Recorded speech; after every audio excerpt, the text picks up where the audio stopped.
to see if it was my ears or if it was coming through. It's just my ears. My ears are ringing like they do. Like not my ears, but my ears are just ringing. Your ears, not your ears, but your ears. Yeah.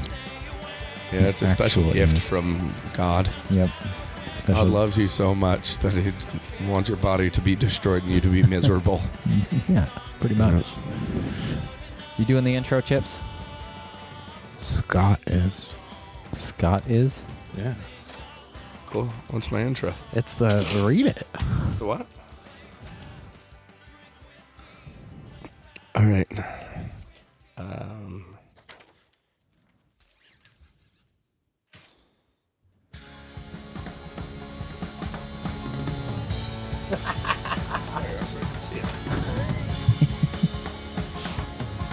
Yeah, whenever.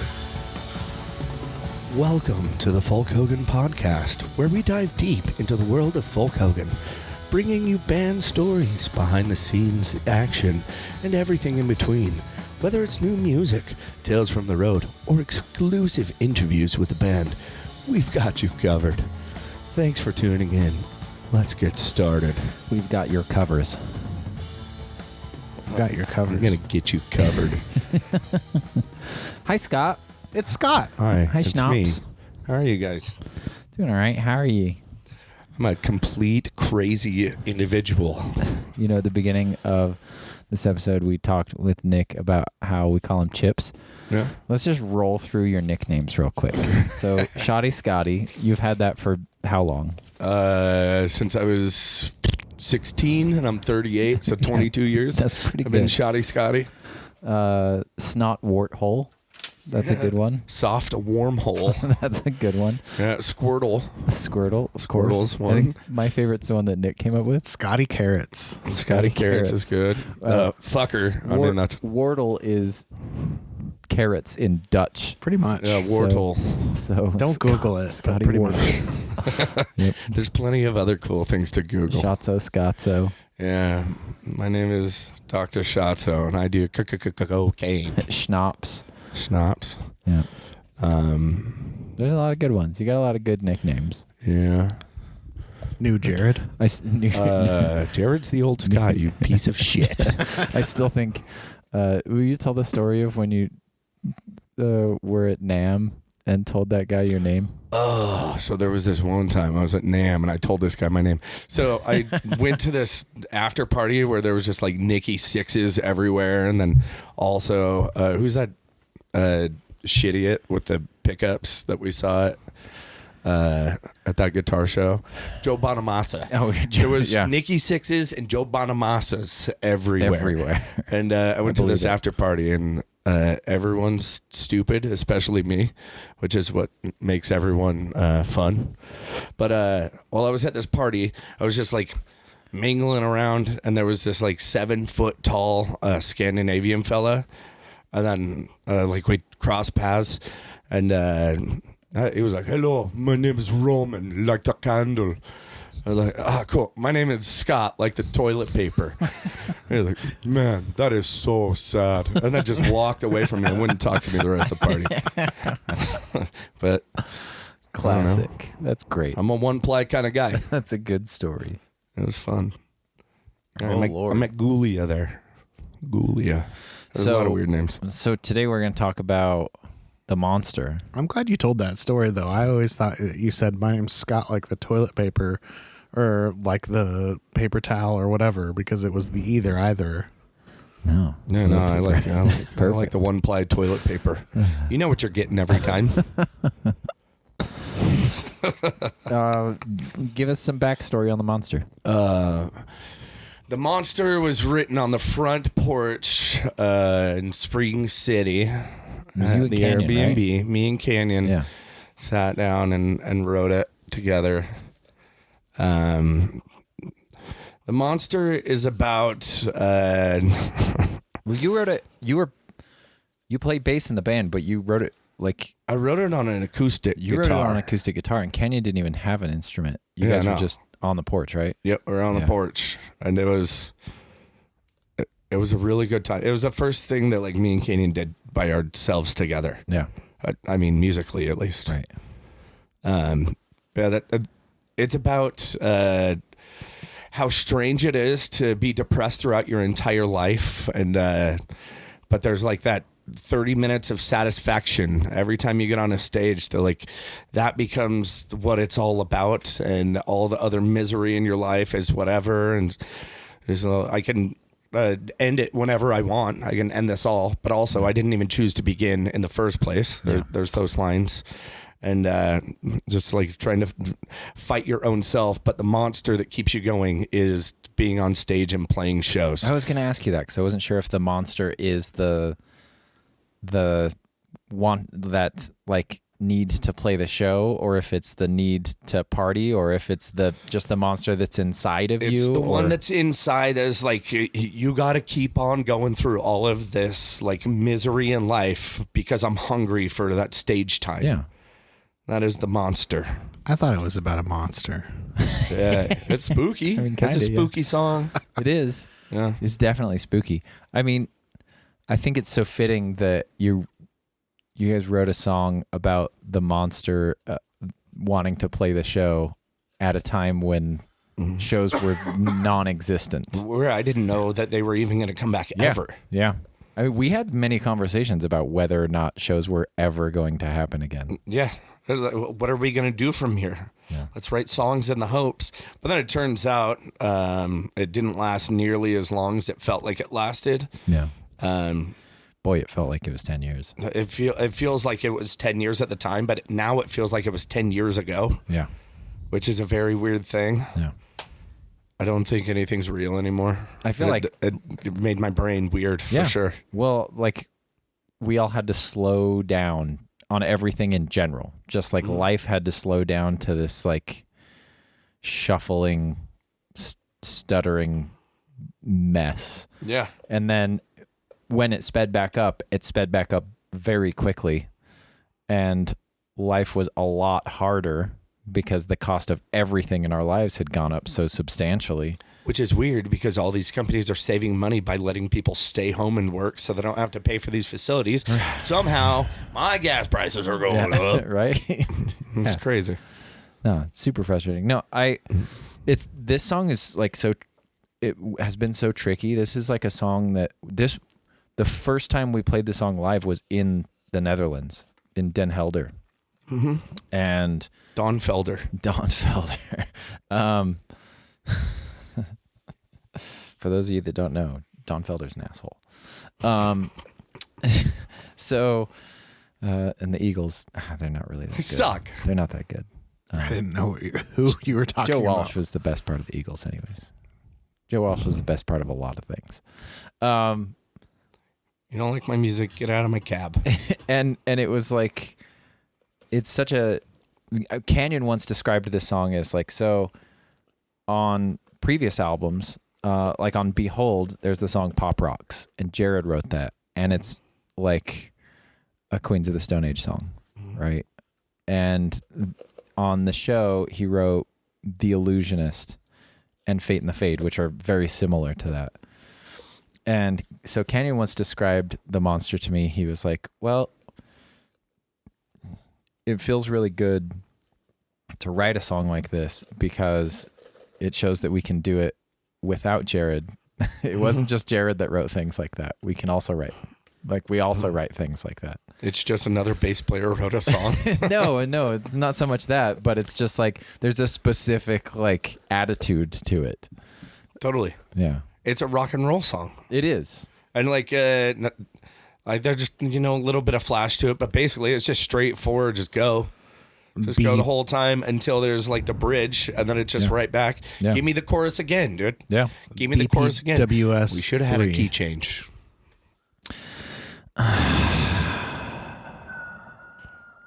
They're fun. Folk Hogan has one song that has a key change. And I'm Still Drunk. It's I'm Still Drunk. And you know what my favorite part about that key change is? Yeah. Is I'd hate to drink and drive without you. Yeah. Is the last line. And we all pull out our keys for the key change. Yep. That's great. Well, let's all make sure we're drinking and driving together. Yeah. Well, key changes like stop being a thing because they don't thrill people anymore. Yeah. Yeah, they don't throw idiots. At least, but that's that's pop culture, right? That's whatever stylistically is popular. Yeah, which is. I haven't listened to modern country, but I assume they still do key changes because that was always like a big trope with country songs. No, damn, nobody's doing the key change anymore. That's too bad. No, it's not. I hate key changes. It'll make it come back. I should clarify. I don't like key changes when it's the standard like, oh, up 3 steps. That's like, you don't like it when it's all right. You're just gonna change the key so that you can do the same thing again. Yeah, and that's what I love about it. It's like, wow, it all of a sudden got slightly more interesting, even though it's just repetitive and it's fun. It's fists in the air, fun. And I should come clean about this. I'm an unashamed early Bon Jovi fan, and they made use of key changes, and I enjoyed it. I don't know. For me, it's always like, I don't want to make the song harder to sing. That doesn't make any sense. Well, what part of it should we listen to anyway? Oh, what part of this song do you want to listen to? The monster. The monster? Yeah. The last note. The last. All right, here's the last note of the monster. Hear it beat over. Yep, that was it. Yeah, I don't know. Whatever part. That was what a great note, talk about? though. No. I mean, there's like a sense of dissonance in the song in general, which I think goes along really well with the theme. And like, I remember when you and Canyon first came in and sat down, we're like, all right, here's a new song we got. And you played it, and Cameron was just like, I have no idea what the hell I'm supposed to play to this song. And that was a thought that like pretty much everyone in the band had of like, it moves really weird. Yeah. But it's awesome. Like there's been so many times I've considered just like, maybe this song just shouldn't have mandolin because it's a rock song and it feels like it should just be guitar, bass, and drums. And I'm glad I didn't stick to that idea, but I'm glad that nobody stuck to that idea and everybody plays in it. Yeah, because it's awesome. I love the way it turned out. This is a good example of a song that like, when we were going into the studio, I was like, if I was to rank it, I didn't rank it particularly high. And then the first time that I heard the song done, not even mixed, but just like the dual guitars and like the drum part and how heavy the bass is, I was just like, oh, I think this is one of my favorite songs now. Like it rips. I like how weird it feels through the verses, and then the chorus just comes back to like nothing that changes. Several people, dates, new ways to die, which is like a catchy parts, catchy choruses is how you write a rock and roll song. Yeah. And then you do all your riff stuff for the verses. It's one of the only songs on this album. There's only a few songs on this album that have proper choruses. And this one has a proper chorus. And it plays that chorus a bunch. And it works. No explanation. And it's starting to show. Inside my chest now. All that's left is a hole. I can't be certain how long it's been. Sure, it's been hours. Probably years. Nothing it changes. Several people in dates and ways to die. If you feel nothing, I can relate. Nothing it changes. Several people in dates and ways to die. If you feel nothing, well, so do I. I have a question for the maker of men. I can choose my own ending, but not how I begin, right? I do have to ask, so when we first wrote this song, Canyon sang it. When Canyon left the band, you started singing it. What was that like for you? Because I mean, you'd already gotten used to playing your part. Anytime, so when Canyon left and I took over his songs, there's luckily this one is one that like we hadn't been playing for very long. I guess 4 years ish, but even then it was like we didn't really play it. Yeah. But with every other song that I took, it was like I had gotten so used to like playing my part and listening for different cues for like, this is what I'm playing. So then I could just zone out and I just play. That way I could make stupid faces at people and stare them down. And then, you know, have people pour shots and keep playing. Yeah. And so going from that to then, like, I know how the song is played and I know how the lyrics go. But then once it was like, do both of them, it was rough for a bit. It was really rough. Yeah. When it was either my mouth would work or my hands would work, even though I knew both of the parts. Yeah. It was like when Kenyon left and we like picked what songs we were going to keep that he sang, and we picked Zombie Prince. I was like, we got to keep Zombie Prince. And like I had literally, because of all the band practices and all, you know, we've played over 1,000 shows now, but like with all of the band practices, like I've played that song probably 2,000 times realistically. And there were many times where on stage Kenyon may forget the lyrics, and I would always be on point in my head so I could like mouth them to him or start singing them if I needed to. But then when it was like, all right, we got to play it and sing it, I made it through the song and it was like passable, but it wasn't good. Like it wasn't good. So I know exactly what you mean. That like trick of like, oh yeah, I know this song like the back of my hand. And then as soon as it's like, okay, well, wear different shoes and run this race. Yeah. Like, oh, nah. This is like, hold on, let me get used to these horseshoes that I'm now wearing. Yeah. Yeah. I always wondered what that was like. Because not just that, but like also One Damn Word, which One Damn Word has like 1 million lyrics in it. Yeah. It's rough, dude. That bridge part, you're getting like, did I just sing that or am I supposed to now while still like, just keep going. Just keep going. I mean, just the bridge on that song is a novel. Yeah. Yeah. Some of us. Some of us. Yeah. Yeah, that's great. But I really enjoyed taking this one, and it took me a minute to find it. Yeah. I guess. But once I did, then I like this song. I think it's rock and is roll. a great song, and that's my favorite thing. Yeah, it slaps. Yeah, I'm a big fan of it. It's a song that like, you know, we didn't, even though it was the first song we played it for the first time in Europe in, was it last 22? year? 2022? Yeah. I think so. And but in general, we haven't played it a ton.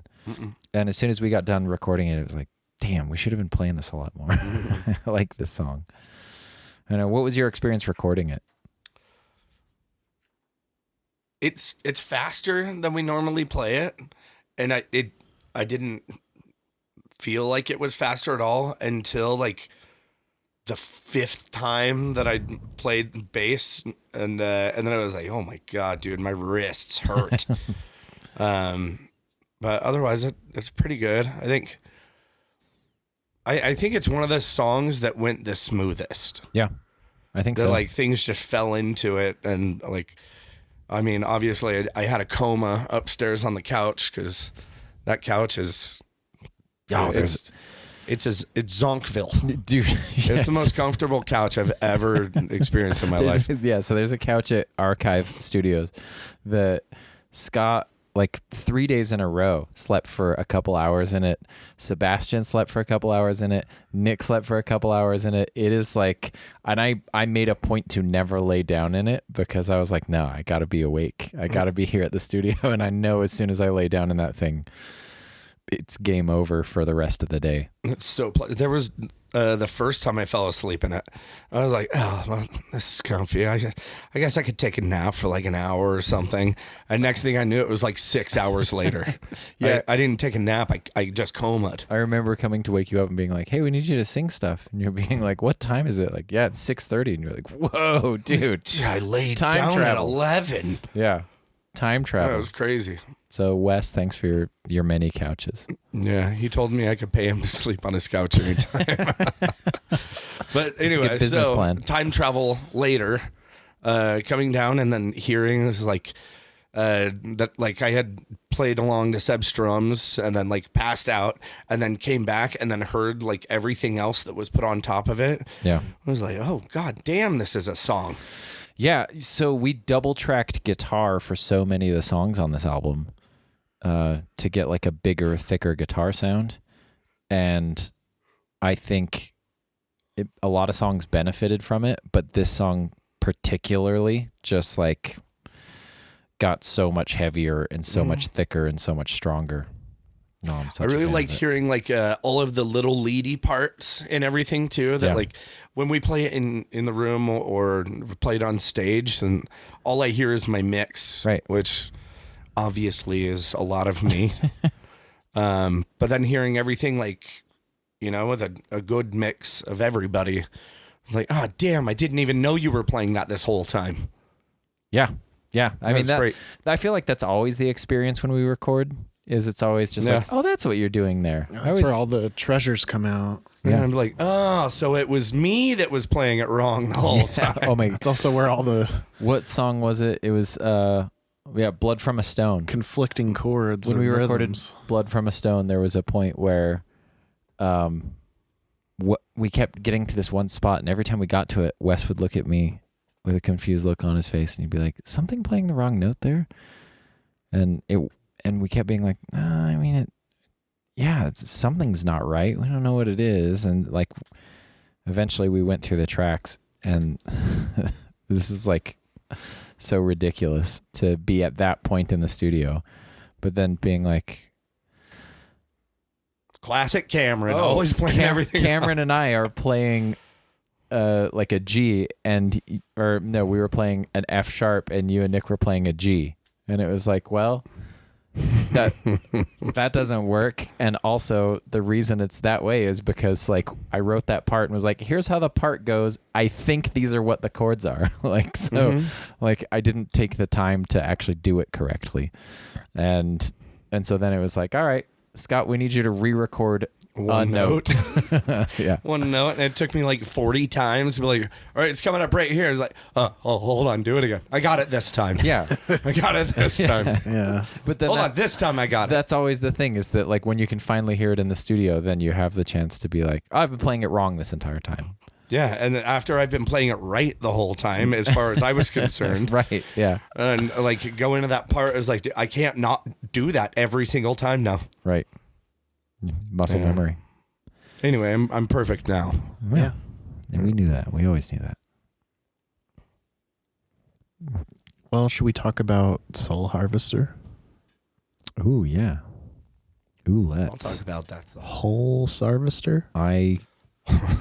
This is very similar to when Nick brought Time to the band. I had a very similar reaction to when you brought this to the band in Spring City. And when you brought it to us, you're like, I got this song, and you started playing it, and you're basically playing like strumming on the bass, playing chords. And because I wrote it by myself. Yeah. You know, and I'm on bass. And it fits the song so well. Like, especially like theme wise, I don't know. And like, it was one of those songs that like this, you know, occasionally we have this where like we hear the song for the first time and it's just like, yeah, cool. We can do this. This is badass. How long before that had you written it, or did you write it while you were down there? 2017. Really? So is that old? It was the first time I ever played this bass. Really? First time a year before I'd bought this modulus. We got it at the shop and I had stayed after work. I was like, man, that thing's beautiful. I want to play it. And so I just sat and I can tell you the exact day. I got a video of like, oh, this is a cool little riff. Yeah. That I recorded at like 9 o'clock at night, hours after we'd been closed. And all I had was like the do do do do do do. Yeah.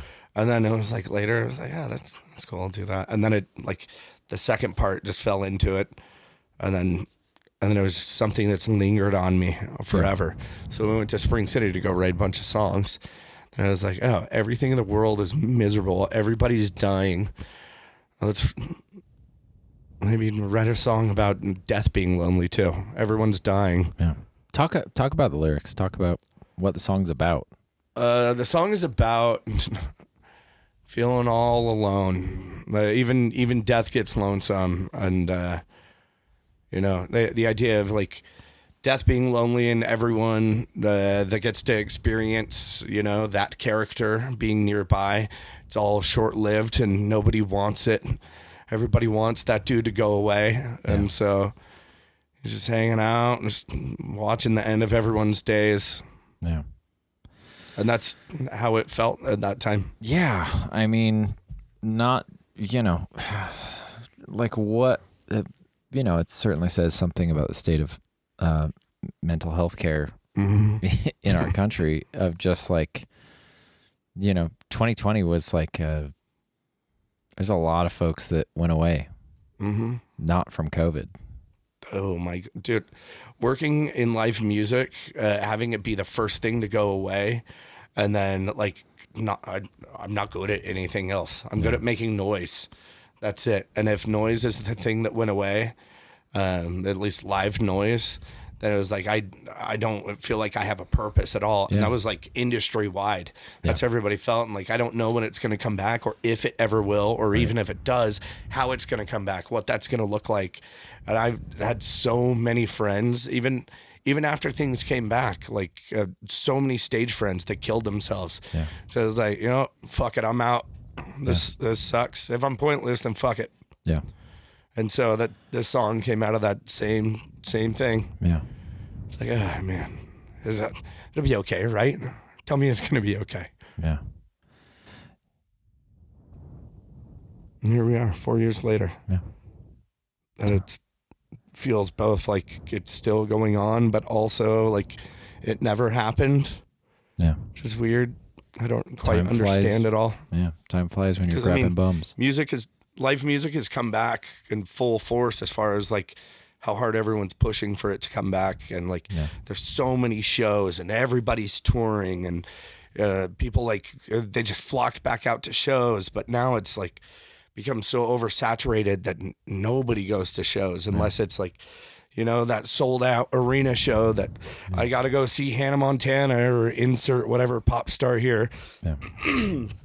But as far as like smaller shows, like clubs and smaller to mid-sized venues, there are some shows that do really well, but for the majority, like they're fine. Yeah, they're all doing still fine. Struggling. They're not good. I mean, everybody's so squeezed for money right now too. Totally, everything costs more. That gallon of gas, man. Yeah, I don't even drink milk, but if I did, I'd complain about that too.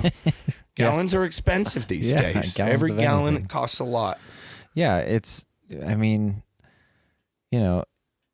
there's nothing that quite gives you the feeling of being at a live show with a band that you enjoy, or a band you've even never heard of, and like having that experience, and everybody's just so squeezed.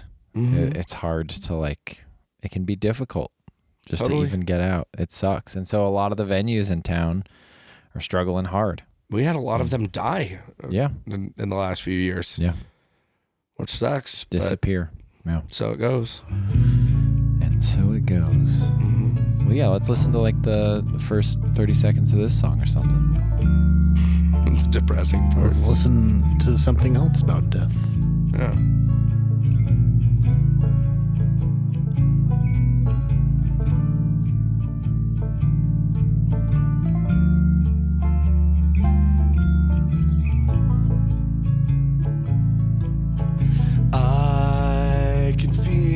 The cold in my bones as I face the setting sun, always on my own, from the dusk until the day has come, wandering through all of time, searching for someone. Let's go to where it's big.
I love it. I love how heavy the song is and how comfortable the song is. I feel like that's the word I want to use for it. Is just like that slow pace that it has. Yeah. It's comfortable. So Folk goes relaxing doom. Yeah. Yeah. So Folk Hogan does sleep. Forever. Yeah. It was June 23rd, 2016 was the first time that I'd written that riff.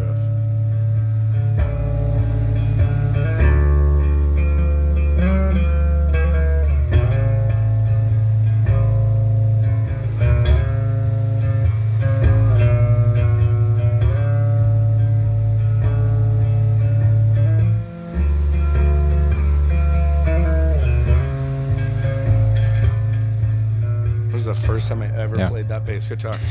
Tell us the story of that bass guitar, Scott. So this bass guitar, oh my God, it's the coolest one there ever was. Yeah.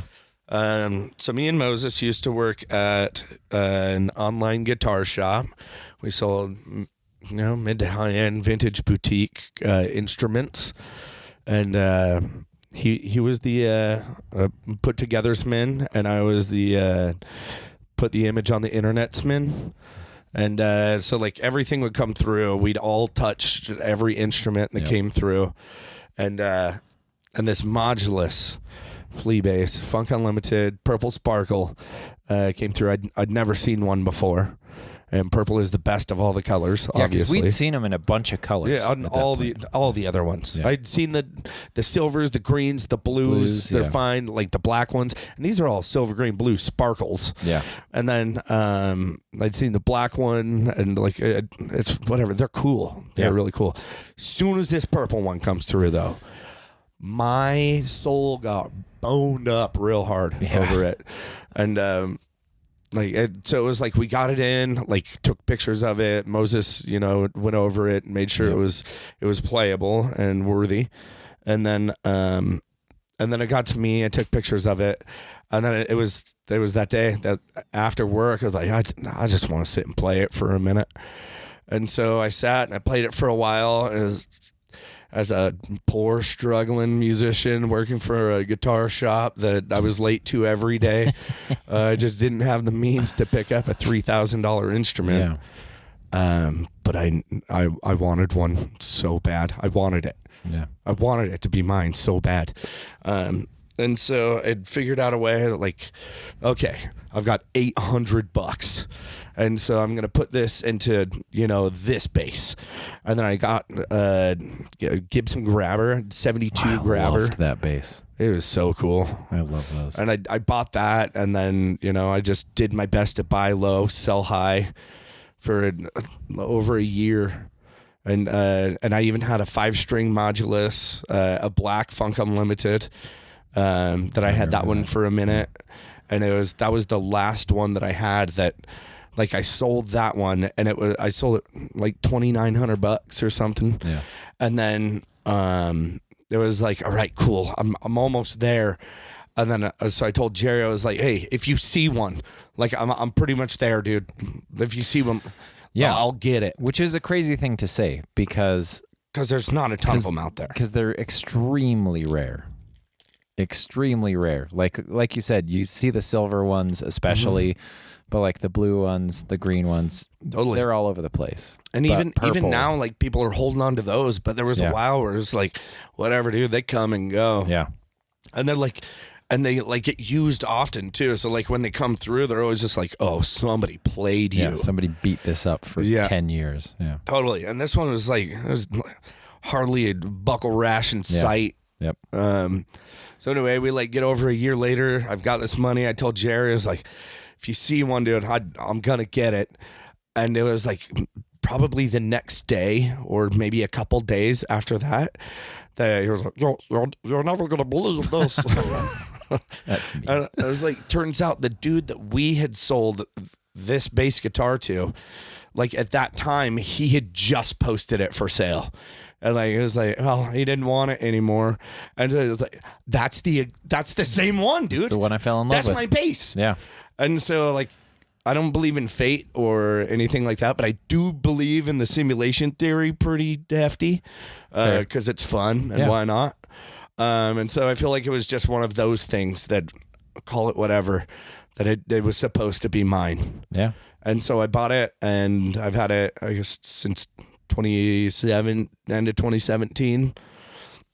And then after that, like I had heard tales that there were 5 strings out there as well. Purple 5-string purple flea sparkle basses. 5 strings. And I was like, shit, I'm gonna find one of those one day. And so like I've just been playing this 4-string. It's amazing. It when I play it, I feel like I'm driving like a Chevelle or something. Yeah. It feels awesome and it makes me feel like I play better than I do. Yeah. And so like playing that and then looked everywhere, 5 years go by and I was like, oh, if I ever find a 5-string, home pick it up. Just so happens that I've got a gig coming up where I'm gonna work for a week and make the money. And my friends were willing, as soon as I found one in upstate New York at a guitar shop online. It was like within a week it had been posted. And it was like $5,400 or something completely stupid. Yeah, a car. A stupid more than any car I've ever owned. Yeah. Oh, fair. Both of these basses cost more than any car I've ever owned. Yeah. Except for at a 2007 Ford Focus in 2006. That one cost more, but luckily I broke my elbow, got laid off my job, and didn't get to keep the car. That happens. So I don't even count it. Fair. It's like it was never even there. It was a rental. Yeah, it was a rental. Yeah. It was a very expensive rental that I never got to fully own. Yeah. But otherwise, I'm a very cheap person. I'd say frugal, but cheap. I'm an inexpensive date. Except for beers, cost a lot. It takes a lot to take this elephant down. Yeah. Fair. But otherwise, like I found this bass for $5,400 upstate New York, and it was like I have this gig coming up. I was working a snake oil convention that was like just so happened I was gonna make like $5,200 or something like that on it. I was like, what are the friggin' odds? But then it was like Canyon had just like he just I don't know, settled out of his relationship for money. Yeah. Or I don't. Yeah. However that panned out. Canyon had some money. Yeah, he got his alimony. Yeah. Yeah. He got money. Somehow he had That's not money. really what happened. But. And so I was like, hey, dude, my man. If you want to buy this, dude, in like 2 weeks, I'll get paid from this gig. I'm like, all right, well, I trust you. I'm like, all right, cool. You gave some money into it. I think everybody threw some money into it too. Yeah. Everybody tossing it. And I was like, oh, damn, dude. And it's truly the only 5-string purple sparkle flea bass I've seen even pictures of. We've tried to look it up online many times, and the only photos we can find are that bass. Yeah. And it came from the owner of that shop. It was in his personal collection that had just been sitting there, and then one day he's just like, well, I guess I'll thin them all out. I don't need all these. Yeah. Posted it, and like within a few days, I was like, it's mine. And I called him. I was like, hey, dude, so you have this bass up right now. He's like, which one? I was like, yeah, that purple sparkle modulus. He's like, oh, yeah. I was like, cool. You can just take that down because that's already mine. But I just want to talk to you about it real quick. Yeah. Like, everything's solid. Like, it's not like a refin. You didn't, like, right. I don't know, do anything weird, Yeah. right? Swap the pickups, yeah. Yeah, and so okay, yeah. I'm going to call you back tomorrow. It's mine. And then I call them back tomorrow, and then it's mine. Yep. Now, I'm probably maybe Flea himself, but probably the only person that has a 4 and a 5 purple sparkle. Yeah. Yeah. And if anybody out there has one, dude, I would love to touch our headstocks together. Yeah. If you have to... Prove it. Yeah, prove it. Yeah, pics of your dick or it didn't happen. Yeah. So, which the 5-string is what I play in folk hogan. Yeah, you've been using the 5-string the whole time, and it's funny because like Jared, I like how we all looked over and it's not hanging to the place that we look where it's supposed to be. It's usually right there. Jared played a 4-string the whole time he was in the band, and then when you got the 5-string, it was like, do we need a 5-string? And then like the first few times that there were songs where it fit, it was like, oh. Like, dude, it's rad. The same note, but I need that low rumble. Like the song needs it. Yeah. Because otherwise, it's like, I don't know, if you're just playing lead bass all the time, but if you're playing like bass guitar as well as lead bass, then sometimes you need the sensual notes. Right. And Ford just doesn't do it. What's your feeling about this album in general? What are your thoughts on it? What are your feelings of it? What is, I listened through everything all the way through this, like front to back through everything. And I can't quite get the flow of this one just because it's just all files on my phone right now. So I got to go find them. And then, it hasn't even been like fully mixed and chopped up yet. Right. But it is extremely like emotional going through everything, and not as like a tears emotional, but like the way it's just like party. But then there's also the like sensual, like through all of the records is crazy, and it's weird to see with your ears the evolution of the band all the way through. And this record is truly, I think folk hogan's a rock and roll band now. Yeah, I could see that. Like, I try to think from circus people to Nikki Sixx's. I try to think of it in terms of like Band of Mighty Souls is like fun time party album, and then the show is this like big artistic creation, and then Behold is like, here's a bunch of fun songs, and then this album's like a second version of the show. It's just a big artistic creation. Yeah, I like the way that like there are songs that are like huge and in your face, and then there are the ones that are like everybody just shut up. We got to sit down while we listen to this song. You're just gonna throw Flight Training and V to the side like that. Like they don't exist. True that, dude. We only count anything over those 40 are in minutes. the singles and EPs section on Spotify. Might as well not exist. They do. I will say, just a quick aside, in Scott's defense, I want you to know, I listened to Long Walk Home the other day. It's so much fun, dude. Holds up. It's so good. I love it. Yeah, holds up. I dig it. That's my favorite song that I never get to play. I went to a graveyard and like visited some friends' graves, and then as I was leaving, I was like, you know what? I'm gonna put that song on. And I was like, yeah, all right, dig this. That was the first song that I learned before I'd even joined, when I was like filling in when Jared was doing his drug trip or whatever with his mom. He went with his mom to do drug drugs. Trip with his mom. That's what I said. It's not how it sounds. Yeah. It wasn't like going with his mom. He went to Peru? Yeah, he was in Peru. Peru. He went and did ayahuasca with his That's mom. fine if you're in didn't Peru. he? It doesn't count if you're not on U.S. soil. He went and opened his mom's third eye. Yeah. She had a miserable time. Yeah. Poor lady. Oh my God, he went and stretched his mom's third eye out. Hey now. So, I don't know. What are your parting thoughts on the album in general? I think that it is. Do you have a favorite song?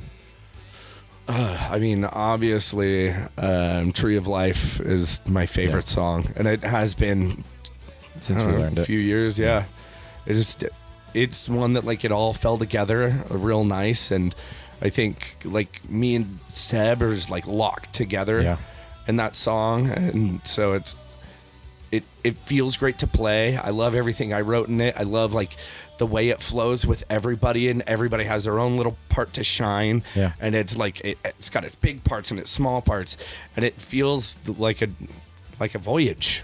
Yeah. I love it, and I love the idea of it. It's like, you know, like an old man talking to an unborn child to start it out, and it's like it feels comfortable, but like not like I've ended somewhere like, nah, this is just how it is, but like being with family is how that song feels. I love it so much. That's cool. Yeah, I like it. It's a fun one. I also 2005 is a fun one, and Icarus is always fun. Yeah, but also that's one, the woo, and I love that woo every time it comes up. So here's a question for you.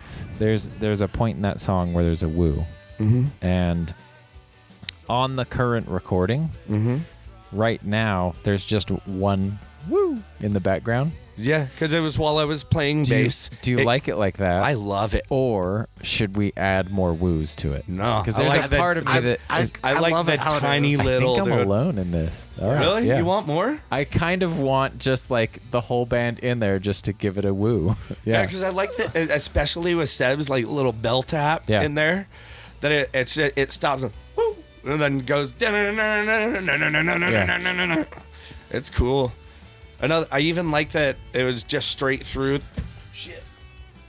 Straight through. I dropped my beer for anyone who wasn't watching. I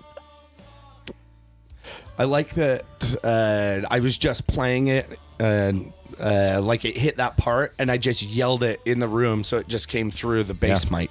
Yeah. It was perfect. Exactly what it needs to be. Do you have your corn merch around here? Somewhere. It's okay. Your corn paper towels? Well, Scott's going to read our ad of what our show's brought to us by. Hold on. Before that happens, Scott, tell us about your next adventure. Oh. Tell us. So the next step in my life, I'm leaving Salt Lake City in a couple of weeks. Me and my dogs moved into a 1976 Dodge B200 Tioga 2 16-foot RV. And it runs like your favorite friend you've ever had. Amazing. And we're going to drive up to Vancouver, British Columbia, and then take 5 months to drive all the way down the coast. And I'm going to find every rock and roll venue I can, find every band that I can, and it's the monster, man. Just find out what it is about live music that makes us want to like struggle and survive through our lives, all for that 30 minutes of satisfaction at a time. What is it? It can't be like so many people do it. Yeah. So many people are just like, you know what? I can't afford my rent. This job sucks. None of my girlfriends have ever liked me as far as I can tell. But like, if I just keep going, I can play more shows. And that's the only time that my brain completely shuts off. And everything's okay. And it feels good. And like watching people have fun, it's amazing. So I'm going to go out and, I don't know, remind myself of why I do this every single day. Hell yeah. It's going to be great. I'll be back in April. I love you, Scott. I love you too. I'm going to miss your beautiful face. Yeah, when I come back, I'm going to be a different person. Good. I like the person. I don't know who, but I'm going to give somebody a tattoo while I'm gone. I don't know how. I don't know where on them or where it'll be, what it'll be, but I'm going to give somebody a tattoo. Whatever it is, it'll be fun. Yeah, it'll be cool. It won't be a Amsterdam, that's for sure. That one's already taken. All right, well, 2020. Oh. Yeah, that one. From here? Tell us about that one, and it continues on the other side. 2024 Death Metal Ghoul Reaper Design Tee. Are you ready to scare your friends while looking super stylish? Our 2024 Death Metal Ghoul Reaper design tee is here, and it's only sold in black with epic death metal font that screams, "I'm too cool for your mainstream nonsense." Available men's and women's sizes, this tee is perfect for any fan of the dark side. Check it out at folkhogan.com/shop and use code GhoulPunk for a discount. That's GHOULPUNK for a discount. Because nothing says, "I'm serious about my music," like a killer reaper on your chest. Hella. Perfect. Thanks. Anyway, that was a weird commercial. Love you, Shnops. Oh, me too. I'm going to miss the shit out of you guys. We're sad. Yeah, I currently am too, but...